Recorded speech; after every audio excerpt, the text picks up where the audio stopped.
Mga Kairos, grabe, hindi inaasahan ng marami ang pasabog na usap-usapan ngayon.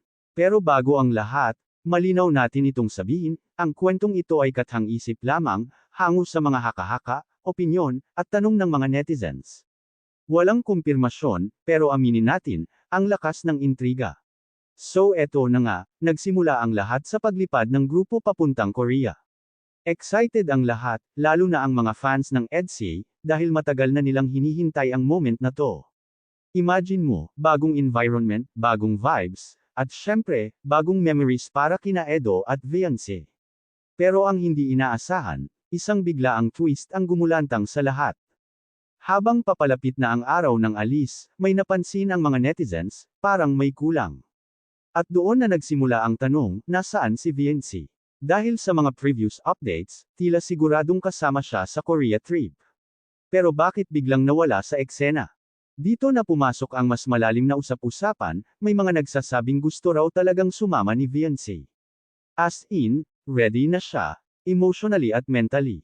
Pero sa hindi malinaw na dahilan, biglang hindi ito natuloy. At doon na pumasok ang pinakamainit na issue. Hawak ng iba. Ayon sa ilang netizens, may mga bigating sponsors daw na may kontrol sa galaw ni Fiancé. Hindi raw basta-basta makakakilos o makakasama sa mga ganitong biyahe kung walang approval mula sa kanila. Parang may mas malaking puwersa sa likod na nagdidikta kung ano ang dapat at hindi dapat mangyari. Ngayon, isipin mo to mga Kairos, kung totoo man ang haka-hakang to, gaano kabigat ang sitwasyon ni Fiancé? Yung gusto mong sumama, gusto mong makasama ang taong mahalaga sa'yo, pero may pumipigil. Hindi ba't ang sakit nun? At dito na rin nagsimulang mabuo ang isa pang matinding tanong. May love triangle nga ba? Habang nasa Korea si Edo, may mga kumakalat na larawan at video na tila may ibang kasama ito, isang babae na hindi inaasahan ng fans. At doon na nag-init lalo ang issue. Sino ang babaeng yun? Kaibigan lang ba? O may mas malalim na koneksyon? Ang mas lalong nagpapainit sa kwento, habang si Fiancé ay naiwan, may ibang presensya na unti-unting napapansin sa tabi ni Edo. Kaya ang tanong ng karamihan, kung wala si Fiancé, may papalit ba? At kung may papalit, saan lulugar ang tunay na nararamdaman? Mga Kairos, umpisa pa lang to, pero ramdam na ang bigat ng emosyon. Ang saya sana ng Korea trip, pero tila may lungkot at misteryo na bumabalot dito. Sa susunod na segment, sisilipin natin ang mga eksena sa Korea, ano nga ba ang totoong nangyayari kay Edo? At sino ang babaeng palaging nakikita sa tabi niya? Huwag kayong aalis, dahil mas lalong iinit ang kwento. Mga Kairos, dito na nagsisimulang uminit ang kwento, dahil habang nasa Korea si Edo, hindi lang simpleng travel vlog ang nangyayari, may mga eksenang napapansin ng netizens na tila may kakaibang dynamic sa paligid niya. Sa mga clips na kumakalat, mapapansin na parang may bagong babae na laging nasa malapit kay Edo. Hindi man direktang ipinapakilala, pero halata sa body language, yung mga tinginan, yung mga ngitian, may something na agad na kinakapitan ng mga mapanuring mata ng netizens. At dito na pumasok ang matinding haka-haka, ito na ba yung sinasabing love triangle? Tanong ng marami. Kasi habang si Fiancé ay naiwan sa Pilipinas, si Edo naman ay tila nagkakaroon ng bagong connection sa Korea. Pero teka lang mga Kairos, hindi ganun kasimple ang lahat. Dahil ayon sa mga insider na kwento, kathang-isip man o hindi, may mga bigating sponsors daw na humawak kay Fiancé, dahilan kung bakit hindi siya basta-basta makasunod sa Korea. Isipin niyo yun, gustong sumama ni Fiancé, gustong makasama si Edo sa isang espesyal na pagkakataon, pero may mga kontrata, may mga obligasyon, may mga taong nagdidikta kung saan siya dapat pumunta. Hindi lang ito simpleng desisyon ng puso, ito ay laban ng pangarap kontra responsibilidad. At habang nangyayari ito, lalong nadudurog ang emosyon ng mga solid supporters ng EDSA. Dahil sa bawat video na wala si Fiancé, ramdam nila ang kulang. Parang may piraso ng kwento na hindi buo.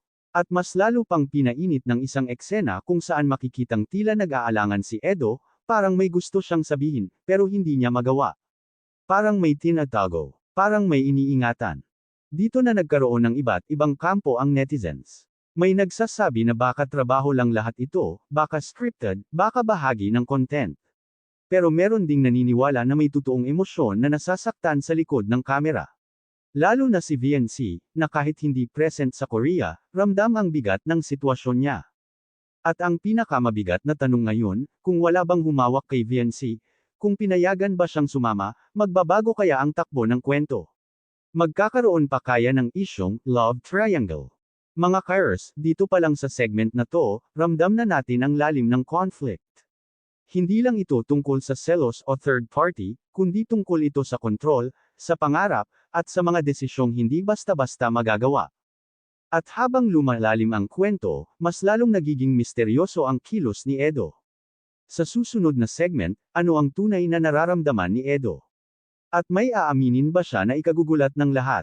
Mga Kairos, dito na tayo sa pinakamabigat na parte ng kwento. Dahil habang patuloy ang saya sa Korea sa harap ng kamera, sa likod nito ay unti-unti nang lumalabas ang tunay na emosyon ni Edo. Mapapansin sa mga sumunod na clips, hindi na siya ganoon kasigla. Yung dating energetic na aura niya, napalitan ng katahimikan at malalalim na buntong hininga.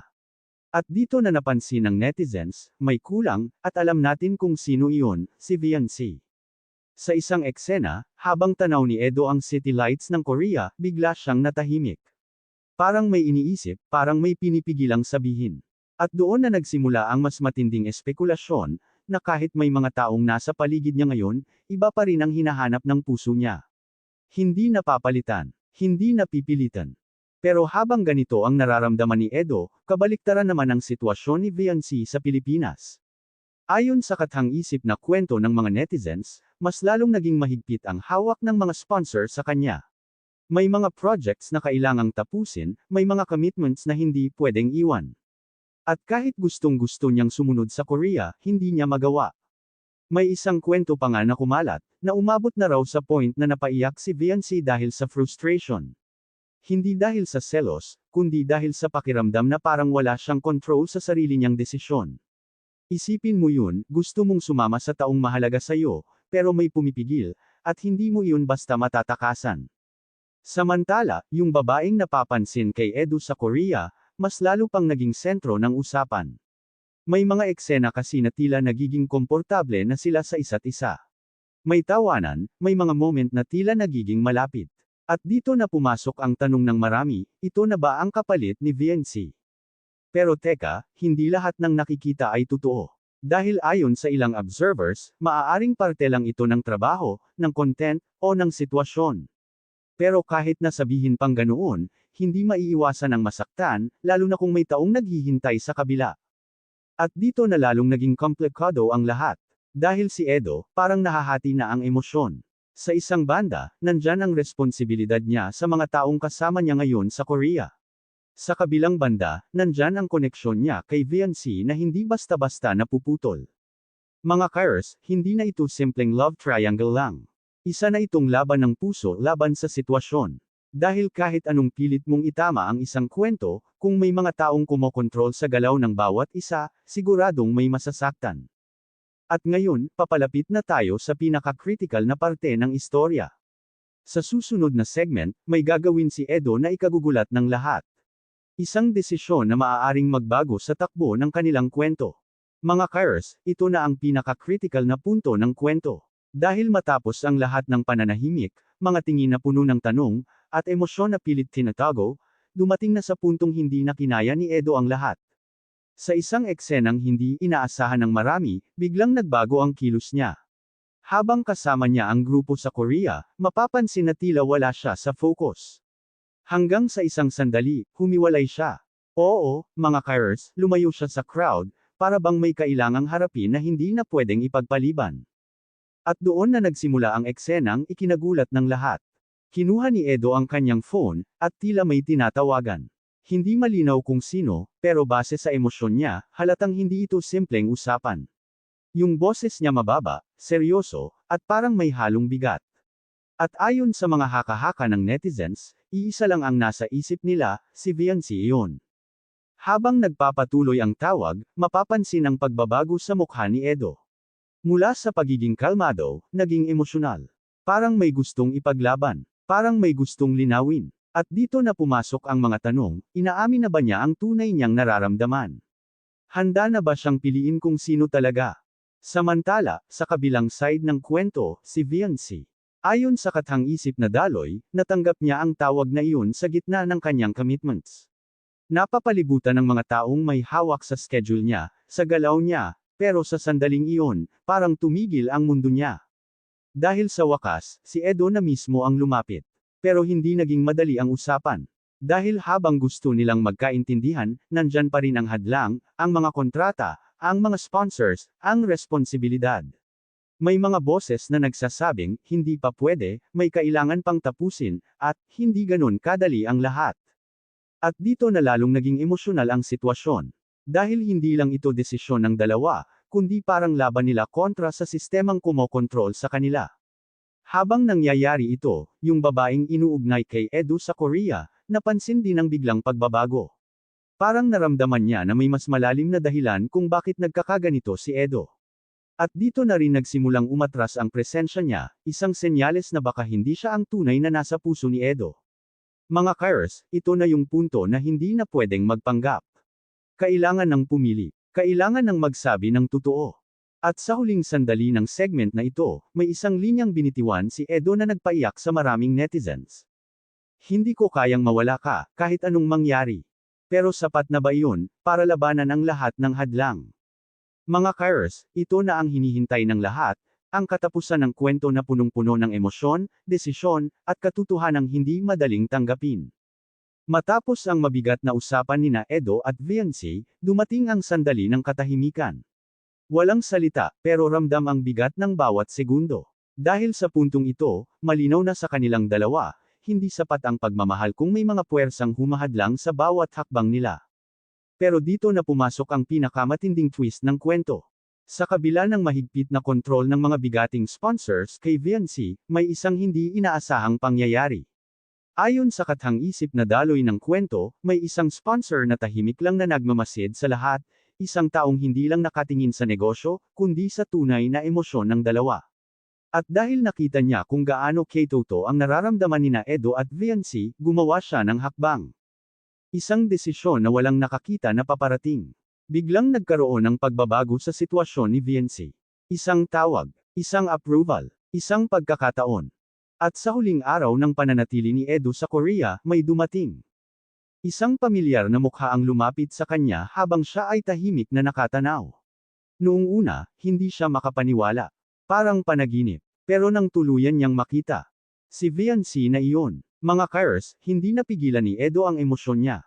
Agad siyang lumapit, at doon na nagtagpo ang dalawang pusong ilang sandali ring pinaghiwalay ng sitwasyon. Walang script, walang arte, totoong emosyon. At sa sandaling iyon, lahat ng duda, lahat ng isyu ng love triangle, biglang naglaho. Dahil napatunayan, kahit may mga taong dumaan, kahit may mga eksenang nakakalito, iisa pa rin ang pinipili ng puso. Ang babaeng inuugnay kay Edo sa Korea. Tahimik na lang na umatras. Walang gulo, walang drama, dahil malinaw na sa kanya ang lahat. At dito nag-iwan ng mensahe ang kwento. Hindi lahat ng hadlang ay permanente. Minsan, sinusubok lang kung gaano kakatatag. At kung ang dalawang tao ay handang ipaglaban ang isa't isa, may paraan, kahit gaano pa kahirap. Mga Kairos, ang kwentong ito ay kathang-isip lamang, base sa mga haka-haka at imahinasyon ng netizens.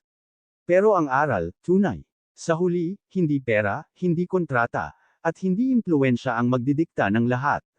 Kundi ang tapang na piliin ang taong mahal mo.